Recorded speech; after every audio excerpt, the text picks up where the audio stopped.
Hello and welcome to the Dairy Dialogues. We are really delighted to have Vipul Bahl with us. Vipul is an industry veteran with more than 15 years of experience in international dairy sales and marketing for the dairy industry. During his astonishing career, he has worked with brands like Kerrygold, Hawkworld, Ornoa, and many more. Welcome to the Dairy Dialogues, Vipul.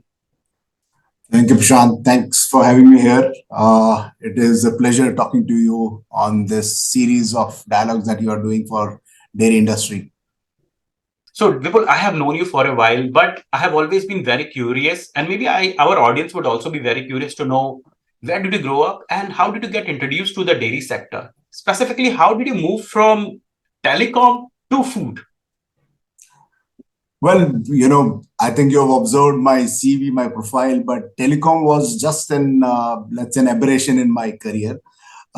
Basically, I'm an engineer, so I did my engineering from Chandigarh, and after that, worked as an engineer for a few years, and then after doing my MBA, I got into brand management. So from brand management, I worked in different companies as brand managers, and just it was that when I moved to Middle East, that is when I first started into the food industry. And it is just a continuation of being in the food industry that I got an opportunity in the dairy. So from food, proper food, I got into specifically into dairy. And that was also just a continuation of my, let's say, interest in the brands, interest in the marketing, that I got this opportunity to work for a local dairy company here in Dubai, in UAE. That was the oldest dairy company in UAE. And then from there, the journey continued, so I got into the next one, which was an Irish company. I got an opportunity to set them up from scratch, spent something like 9 years handling and managing various roles across the region, looking into acquisitions, joint ventures, setting up operations from scratch, all kind of, job profiles that I could. And then the journey again continued into another dairy company. So it is just that, it just happened that my attraction and interest in the brand took me to the dairy. But then, it is just that dairy has, as you asked, that I continue to be involved in dairy is because dairy allows you a lot of opportunities. So it is not really only about B2C. There is also a lot of opportunities in B2B. So it's one of the very few sectors which has opportunities and challenges across different channels. And I think that's what has really kept me going. I mean, it is never short of excitement, I can tell you. And I think you being from the dairy industry can vouch for that also. Yeah, you are a really passionate dairy professional, and I can vouch for that because you are also my go-to person when I am really thinking about international trade or sales of dairy products and how markets are behaving, and specifically when it comes about the Mid East market. So I think like this brings us to a question. My first question, Vipul. What are the current trends and market opportunities?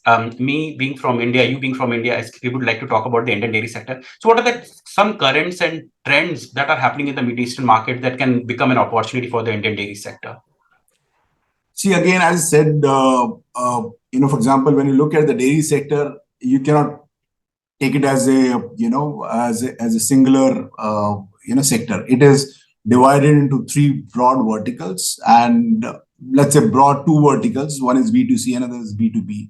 So B2C, which is a consumer-oriented channel, has its own trends and challenges and opportunities. Similarly, B2B, which is further split into food service and industrial customers, industrial sector, has its own opportunities and challenges. So if you talk about, for example, trends in the consumer space, now there, everything is all about health nowadays, whether it is low fat, low salt, low sodium, low carbohydrates, everything is about low, and everything is going more natural and more organic and so on and so forth. So of course, these are the trends which are across the world, and Middle East is also not untouched with these trends. I mean, it is still not a mass market, I would say, but yes, consumers are becoming more and more conscious about these trends and more conscious about these food habits, so to say, and hence there is an opportunity which is emerging in this sector. When it comes to food service, the trend is more towards the solutions now. This customer base now needs to have more cost-effective and efficient solutions. So some of the dairy companies, not from India, but from, let's say, Europe, have tapped into these opportunities and really made a big name and big business out of these, about their ability to provide solutions for the food service sectors. I mean, there are a few examples I can cite, but for example, creams. Earlier, there used to be, let's say, pure creams only coming from France and few other European countries. Then came another player, and he started with the blended creams. Now that became a big hit. He's got a big business. This company's got a big business. So this is this sector where there is a challenge as far as this set of customers is concerned in terms of their cost of operations, in terms of efficiencies. They want solutions. So whether it is a solution in terms of cheeses, or it is in terms of your service levels, or in terms of other products, whether, for example, even butter. The butter market earlier used to be only pure butter. Now you've got range of butters with blends, and because ultimately, while there's a trend from the consumer point of view towards more healthy, but it is not really happening in the industry, because more and more pure butter is being replaced by blended butter, which is hardly you can call it as butter, but it is being replaced. So I think what this sector needs is some solutions, which are cost effective, which which helps them to reduce the cost, which also helps them to bring in more efficiencies. So, for example, again, talking about creams, they were used to be 1 liter cream. Now they're talking about 5 liter, 10 liter cream, because again, reduces the cost, gives them more efficiency, gives them more convenience, and so on and so forth. The third sector is the industry part. So, which is basically all commodities and raw material. Now there, of course, the challenge is always towards, it was not the challenge, but now with the dairy volatility happening so much, and the dairy prices, the last couple of years now, of course, they've started to come down, but being so high, they were always looking for options. They were always looking for solutions. So that's where, again, there's a trend towards lower cost options, and of course, but they look for quality. So I think from Indian dairy sector perspective, I would say quality is going to be the key criteria, benchmark. That is something that will not be compromised. But having said that, there is there is a lot of opportunity in terms of providing solutions. You have already seen how Indian dairy sector actually functions, and what are the our key strengths and weaknesses. Definitely, you have already mentioned the weakness that we have is the quality side. But still, like, when you think, we have all talked about some of the opportunities. Which of these opportunities do you think, and how Indian dairy companies can capitalize on them? See, again, quality, this is, again, it's a generalized statement that Indian dairy has a quality issue.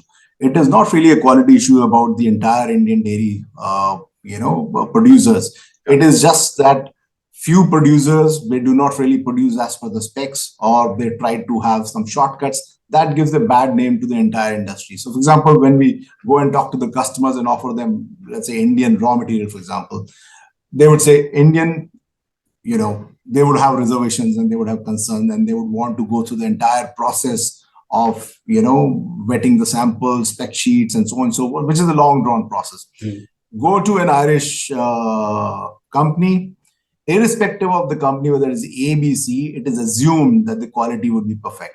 The reason being that they have always been consistent, whether it is X company, Y company, or Z company, they have not compromised. I think this is something that Indian companies also should really learn, that if they want to have a long stay or a long game in terms of international markets, they cannot compromise on this. And I think during the course of interaction, we can talk about some solutions, some way forwards in terms of ensuring this thing, both from the government point of view and or from the industry point of view, to ensure that there are benchmarks, there are hallmarks, so to say, to ensure that whatever is being exported out of India has the specs and has the minimum requirements of quality. So I think quality is a hygiene factor. That's something that cannot be compromised. So once we have established that, and once we are because Indian dairy, if you ask me which is the largest dairy producer now, is India, right? Yeah. And the nearest for Middle East is India. Yeah. While Middle East procures thousands of tons of material from US, thousands of tons of material from New Zealand, and thousands of tons of material from, let's say, Europe. In terms of lead time, shortest from India. Yeah. In terms of the cost, freight, shortest and lowest from India. But unfortunately, for whatever reason of the complexities of Indian dairy sector, we have not been able to capitalize on this advantage that, this could have offered to the entire industry. So I think getting the benchmark or getting the hygiene factor in place is very, very important. Once this is in place, I think the next steps are much more easier, I would say, to take it forward. I definitely get what you are saying. Assuming I'm a company, I'm a young dairy company, or I'm a young dairy entrepreneur, and I want to do things differently. What are some of the products that I should focus on when I'm trying to enter the Middle Eastern market? Well, before I come to the product, because again, the products would depend on the your or the competence of that company, Yeah, in terms of which channel they want to target. So whether they want to target the consumer retail, or they yeah, want to target food service, or they yeah. want to target the industry. So it all depends on what their core competence is in terms of and where they want to really invest their resources in. But before that, what is important is that, look at the opportunity that Middle East presents. For Mm, example, since you talked about the products, a butter, Amul butter, for mm, example, if you go to the shelf in India, it costs you, I think, 500-gram block costs you for consumer around 275 rupees. mm, Convert that into dollars per ton, that comes to around 6,700, $6,500 per ton. Same Amul butter, when it comes to the shelf here in the region, is selling for $12,000 per ton on the shelf. Same. So even if I were to buy that butter from an Indian retail supermarket shelf and export it, I can still make 15-20% margin. mm. So I'm just telling you the opportunity that the region presents to the Indian dairy Yeah, manufacturers. yeah. Now, this is just to give you the context. Mhm. So as you said, where should they focus? The first and foremost thing is that they should really be long-term driven. I think Mm. that is what has not really happened with the Indian dairy players, as far as the retail or food service space is concerned. It's been hit and run, opportunities, on the Opportunity. spot opportunities, capitalize on that, and then, you come and go. So that does not really help the business in terms of a long-term stability and consistency point of view. So I think the vision of this manufacturer, of this entrepreneur who wants to enter into international markets, especially Middle East, is very important. That he wants to come here and he wants to be here and invest in terms of his branding, in terms of his equity, whether it is down to quality or service, consistency, whatever it is, he needs to invest in that. I think Yeah. this is something that he needs to understand. Mm. Without this basic understanding, you can choose products. I said, for example, butter is very, very attractive on the shelf. In India, it is $6,700. Here, the same butter, Amul butter, is selling at $12,000 per ton. Mm. If he is able to manage the branding, he can sell at $14,000 per ton. So there is huge amount of margin which is available. But the Mm. point is that margin, before you capture that margin, you need to invest. You Mm. need to invest in the branding, you need to invest in your visibility, you need to invest in your packaging, and so on and so forth. So I think that vision, that horizon that you're talking about has to be long term. So if Yeah. there is a long term thinking, it is possible. Then there are many products you can Yeah. talk about. It's not only about butter. Then you're talking about cheeses in the food service sector. You will be surprised. Very recently, uh, and and it's an Arabic cheese. In fact, even I was not aware of this cheese, and it is coming from India, and the Mm. quality is pretty good. Yeah. And it is being used by the Arabic restaurants to make their sweets. So Mm. this cheese, I was surprised that it can potentially come from India. So if that can happen, so why don't a company or entrepreneur puts in a very focused effort? Once the effort is focused, and then you can definitely take on and capitalize on these opportunities. So going back to this questions, so if you're talking about industry, yes, there are different set of opportunities. I can tell you the products A, B, C is what you need to focus on. And it comes to food service, again, there are, whether it is blended butters or cheeses, mozzarellas, blended mozzarellas or creams, this is something that Indian dairy sector can capitalize on. Again, you need to provide solutions which are not currently being available from far off sources like US or Europe, Mm. because the proximity to Middle East gives you the best advantage in terms of execution. I mean, don't need to wait for 3 months for your product to arrive. The product will arrive within 15 days, Yeah. maximum 20 to 30 days the product will arrive. So that's the biggest advantage that Indian dairy sector could potentially have as far as Middle East is concerned. Yeah, I think like Vipul, you very rightly pointed about the butter and the pricing difference and on companies not being constant. Yeah, they one thing that I learned during my initial days of dairy sales when I started my career with Nestle was visibility. Dikhega to bikega. If you're not visible, you're not gonna be selling your. Absolutely, absolutely. One point that I really am really thinking about. For example, if I'm a consumer living in Mid East and I have an opportunity to have Kerrygold butter versus butter, let's say it's not Amul butter, and I mean it's coming from any other Indian brand. Um, so what would make that consumer prefer the butter that is coming from India? Because like there are always discussions about quality that you have already mentioned.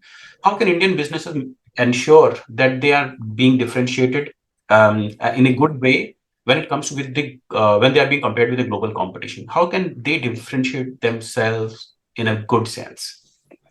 See, again, from the consumer point of view, there are, of course, few boxes that you need to tick, whether it is in terms of branding, your packaging, your visibility, your, some communication, and of course, the product quality. But before you do that, again, I said, what is the vision? Now, you can take some examples from Indian companies, but non-food companies. Yeah. And what they've done is they've been very brilliant and very successful in terms of tapping consumers, not only Indian ethnic consumers, but Arab consumers also. Yeah. I think that's where the key thing is. So you cannot just see Amul has become a success, not because Amul as an organization did something in Middle East. Right? Yeah. Amul has become a success just because Indian diaspora consumers were familiar with the brand. Yeah. The brand became available, and but it is selling only to the Indian consumers. Yeah. So it has not really cut across and gone to the Arab consumers or not really gone to the Western expats, so to say. And the largest probably sale happens only in UAE or some in Oman. Go to Saudi Arabia, Amul is not really a popular brand. So what I'm saying is that if an Indian brand wants to make a dent in the dairy sector, they need to have a comprehensive strategy. They cannot just be focused only on the Indian diaspora. Because when you are ticking the boxes, the basics, whether it is in terms of packaging, your quality, product quality, your visibility, branding, and everything else, then why should you restrict yourself to only Indian diaspora? That's not where the market is. Yes, there is a big market as far as UAE is concerned and a few other countries. But look at the larger Middle East. You need to, again, for a long-term game, you need to be focused on the local population also. Yeah. And as I said, going back to the example of the Indian companies, there is no as such any detest or hate against the Indian brands. I mean, rice, people only consume Indian rice largely, right? Yeah. Non-food, consumers are consuming a lot of non-food like greens and oils and all that, and they have penetrated their households. So if that can happen from these other sectors of India, why it can't happen from the dairy sector? Yeah. Especially when dairy sector also presents probably similar or similar in terms of margin opportunity as far as the brands are concerned. Only thing is the short-term nature of the entrepreneurs, I would say. That's what is really holding us back. And what role do you think this price volatility has? Because there are multiple times of the year when, but let's talk about the last year when the European prices were very high, and this is where we saw massive exports from India, and then when the European prices are coming down and Indian prices are slightly higher. This is where, of course, Indian businesses freeze their operations in Middle East. How should we handle this situation, because this cycle is constant and it is going to happen through Absolutely till the time like we can think of the markets are behaving. Correct. No, absolutely. Or I think this is true for, in fact, any other region. For example, there are times when the New Zealand prices are higher and European prices are lower, or vice versa. And same thing happens for India also. Fortunately or unfortunately, what is happening is that all the other sources of dairy, they do not have a huge domestic market. So they have to find routes and ways to export. Indian market has a lot of a huge domestic consumption. So, they are happy to sell it in the local market if the returns are good. Mm. But let me give you an example of when I was working with Irish Dairy Board, and Middle East was still a, let's say, new region for the company, and we were used to fight for the product because they were getting good returns by selling within Europe. Yeah. So we said, if you want to develop it as a strategic market, you need to allocate some product for this market. Mhm. Fine, you may not get really as much of returns as you're getting from selling within Europe, but if you really have a longer horizon in terms of your vision, then ultimately you need to feed this market also. Feed it, but at least get your presence going on. So I think that same mantra should really be applicable to the Indian producers also, that if they want, so fine, if they're producing 10,000 tons and they're getting good returns, why should they sell, 50% or 30% in Middle East? But allocate something for some strategic customers so that your presence and consistency is always there. And that's the way that you build your brand also, because this is a cycle.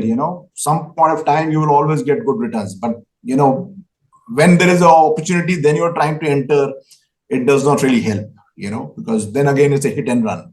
You are not building consistency, you're not developing relationship with your customers. So I think that's very important. Again, this is more from the raw material point of view. Yeah.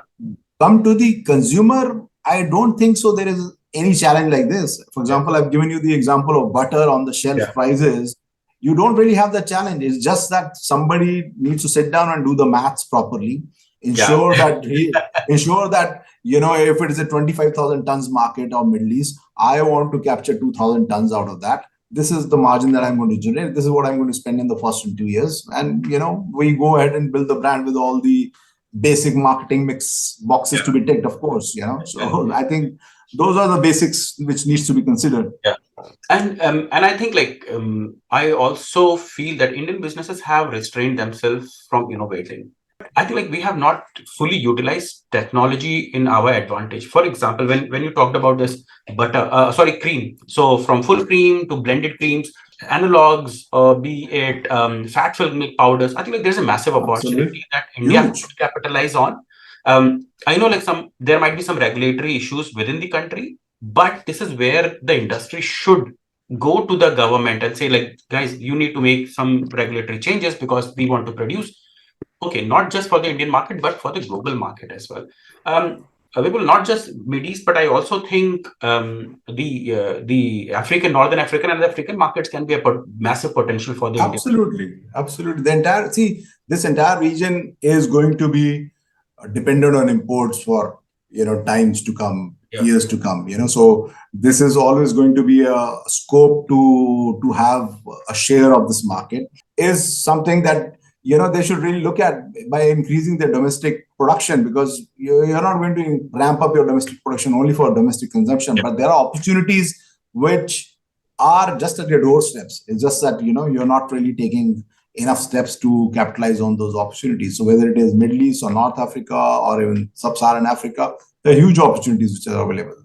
And I think Indian dairy industry is quite geared up. It's just that you need to organize it a little bit more and have a bit more vision in terms of generating business outside of India also. Yeah. So I'll give you a case where a company approached to me and asked me that they want to be present in the Middle Eastern market. And they asked me what region and what product. So for example, let's talk about an example where a new entrant or new kid in the block wants to enter the Middle Eastern market. Which geography would you actually suggest to the kid to actually keep his first foot?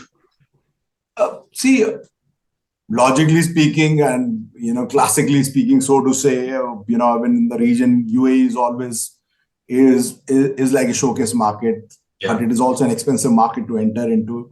Not easy. A lot of competition is there. The cost of entry is also pretty high. So it all depends on the product that he or this entrepreneur chooses to enter with, what kind of financial muscle power has in terms of for what time he can really absorb this thing in terms of the costs and the bottom line impact. So I think that's going to be important say. again, I go back to my previous comments.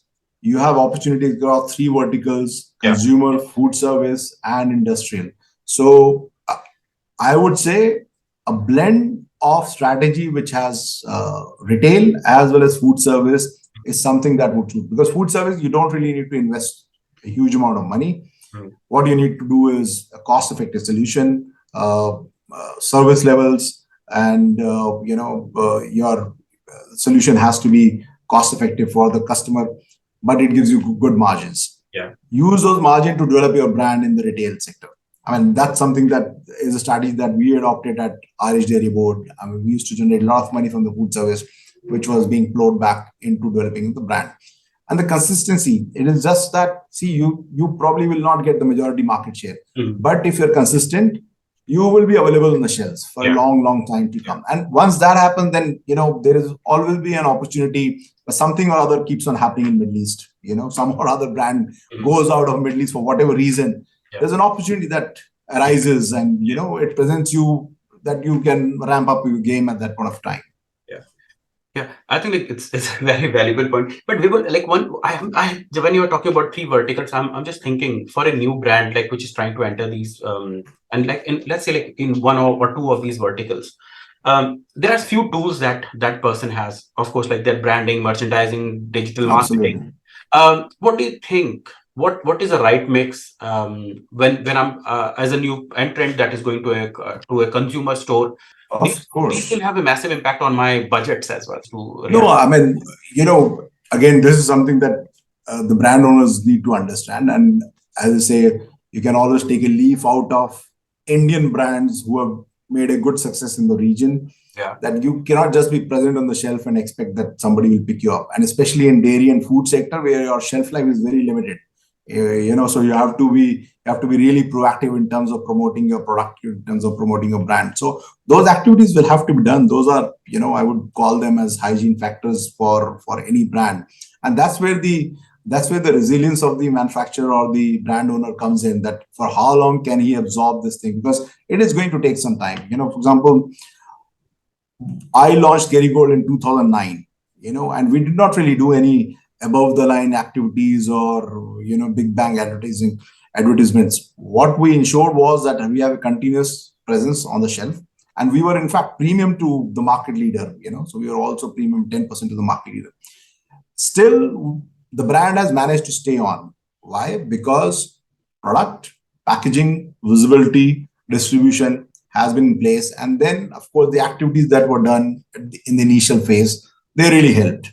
So I think this is what is important, that you need to support your brand with the activities. You cannot just expect that it will just, start traction will happen on its own. That's not going to happen for sure. There's so many brands being launched, not only from India, but from other places also. But, you can count on fingers how many brands have been successful in the Middle East, for that matter, any other retail market. So, because it's still not a huge market, so to say. It does give good returns, but it is not a huge market. And the consumers have their own preferences, both traditionally as well as, for whatever reasons, they are quite loyal to the brands. So yes, if you continue to do activities, be consistent in terms of your efforts, it will give you rewards. And what do you think? What is the right time to enter the market? I always get this discussion.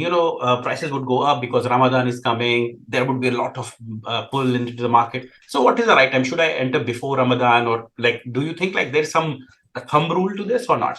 See, again, Prashant, this thinking that you're talking about is a short-term thinking. That you enter before Ramadan, maybe you will do some sales here and there, but after Ramadan. Yeah, so exactly. So I keep on saying this, what's your horizon? You're looking at 3 years, 5 years game. So if you're looking at 3 years, 5 years game, it does not really. Yes, Ramadan presents you an opportunity to elevate your visibility, in a very short span of time. So, but again, you have to plan for that also. So if Ramadan is, let's say, in the month of March, you cannot enter in the month of January and expect that, because there is still a long drawn process in terms of listings, in terms of getting the shelf space, and so on and so forth. So you have to really plan at least 8-10 months before that also to hit the following Ramadan time. Yes, Ramadan presents a great window in terms of giving you the exposure in a very short span of time, but then you have to be fully equipped to do that. it's a good tactics, but it's not really a strategy that I would say that you should really follow. So, Vipul, I have this question. Did you see any? Was there any instance where you really thought this could have been a really great opportunity for an Indian business to materialize on? Well, I think, again, going by as I said, the opportunities are there in different verticals. If you look at the industrial sector, uh, Indian manufacturers really need to look at investing in some technology which is not easily available. For example, producing, for example, skim milk powders with the different grades. So, rather than producing commodity, produce something with a different grade. Probably which does not have a domestic consumption, but it is only suitable for exports. So those products are not easily available from many sources. You can capitalize on those.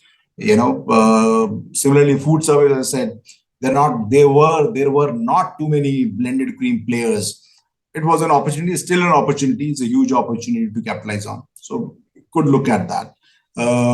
In terms of the retail space, again, uh, with the proximity that India has in terms of as a source, in terms of the cost, I think there's a lot that can be done in terms of innovating on the consumer products also, and get good equity there. So I think different sectors will give you different kind of opportunities, and there are opportunities which are available which are not being capitalized by people from or by production centers from US or from Europe or New Zealand, being close to this consumption market. I think these are the yes, but of course you need to invest in terms of technology to cater to these, because these are not, again, what Indian producers are doing are still, everybody looks at, oh yes, skim milk powder, 100,000 tons market, let me also produce skim milk powder. Why don't you invest and take it further and invest in skim milk powder UST grade, for example, or high heat stable, which is not coming out from India. But if it was coming out from India, 15 days transit time, a lot of savings in terms of freight, you can actually take this market. Yeah.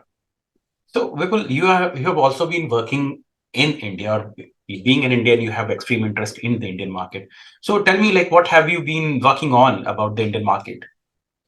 Well, Prashant, I'm not sure if you observed, I spent a year in the Indian dairy sector. I mean, of course, before that, I worked in the Indian FMCG Yeah. space for a long time, but I spent a year looking at the opportunities for my one of the previous employers. We're trying to enter India, and we're looking at the opportunities to either have a JV or acquire some companies in India. So I think there is a huge opportunity there for foreign multinationals. But I think that's a vast subject, which probably you need to have a full discussion, We probably need with to have a some. dialogue for that. Yes. Yeah, absolutely. Because I think you see India now is producing iPhones, is going to produce Tesla, so everything is happening there. And Indian dairy market, I don't know, you would have the facts much better in terms of the production and so on and so forth per capita. I think per capita consumption in Indian dairy is still far below that of other developed markets. So as India grows, as India evolves into a more developed nation, as more and more people moves up the value chain, penetration of high value added products like cheese and all also will grow. Yeah. And I think that's where is an opportunity for foreign multinationals to set their foot in. And the time is now, I think, because sooner or later, India will have to do a thinking in terms of opening up this. And that was the thinking when I did this project for a year. But I think it's a vast subject which could have another discussion for I sure. think we should really touch this topic because this is also very close to my heart, and I think that Sure. we should really do ASAP. So, we will Exactly. now there are a lot of businesses who are keen to enter the Mid Eastern market or explore the Mid Eastern market. How can we help them? So, the key, the starting point is that you can provide them with a feasibility study of different sectors, start with the broader sectors. I assume that they are just going to set up a greenfield plant, for example, they don't really have, but they understand the dairy sector provides a good opportunity. So start with the feasibility study of the three verticals, as I said. Yeah. Give them the product opportunity that each product category offers in terms of margins, in terms of volumes, and then you can recommend them depending upon again what is their vision, what is their commitment, and how how deep are their pockets, whether are they interested to build brands or are they interested to do trading. So it all depends on what they want, and so depending on what because every entrepreneur has a different vision, different commitment, different thinking, different strategy. We cannot say that everybody needs to have brand building and long-term strategy. Somebody wants to just do trading, so accordingly you can give them opportunities for 3 different verticals, and then let them pick and choose depending on where they think their resources and their capabilities would fit in. Yeah, makes sense. I think it has been a really exciting discussion with you, Vipul. We have touched multiple points, and I think our audience would definitely love it. I would also give them the opportunity to drop me any questions, and if they want, sure, so that I can bring them to you, or they can also connect you through LinkedIn and ask them about the opportunities that are present in the Middle Eastern market. So absolutely. So with this, I would like to thank you for joining us for the Dairy Dialogues and for the Dairy Leader. Thank you so much, Prashant. Thank you so much, Prashant, for having me here. I think the work that you're doing in terms of Indian dairy sector is really awesome and wonderful. And I think, it's an eye-opener. Probably, at some point of time, people would realize that, there are opportunities not only within India, but also outside, that they should really be open and, look forward to. And I would definitely like to have you back with us, maybe within a month's time, to discuss the Indian opportunity. Sure, that will be my pleasure. Thank you so much. Thanks.